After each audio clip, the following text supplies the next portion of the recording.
Bağışlayan və mehriban olan Allahın adı ilə. Xanım Zeynəb hicrətin 6-cı ilində Cəmadil əvvəlin 5-də Mədinə şəhərində dünyaya göz açmışdı.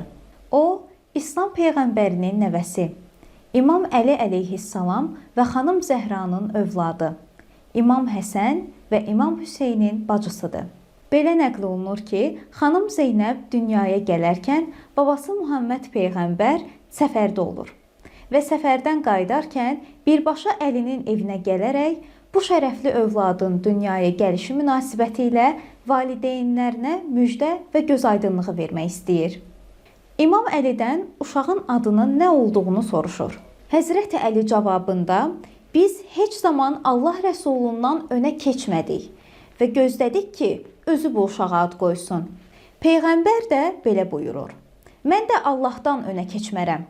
Elə isə Allah özü bu balaya nə ad verəcəyini gözləyək. Bu zaman vəhy mələyi nazil olub, Allahın salamını Rəsuluna çatdıraraq, Allahın bu uşağın adını Zeynəb qoymasını çatdırdı.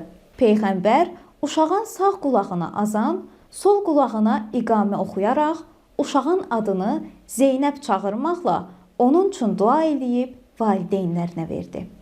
Bu, Həzrəti Zeynəbin uca mənəvi məqamına bir dəlildir ki, onun adı Allah Taala tərəfindən verilib. Adının isə bir neçə mənası var.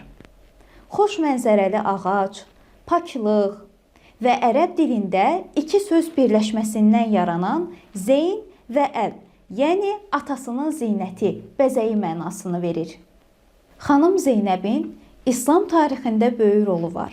Belə ki, qardaşı İmam Hüseynin İslamı yaşadıb bugünə qədər çatdıran Aşura missiyasını məhz xanım Zeynəb çox çətinliklə, eyni zamanda gözəl səbirlə təbliğ edib çatdırmışdır.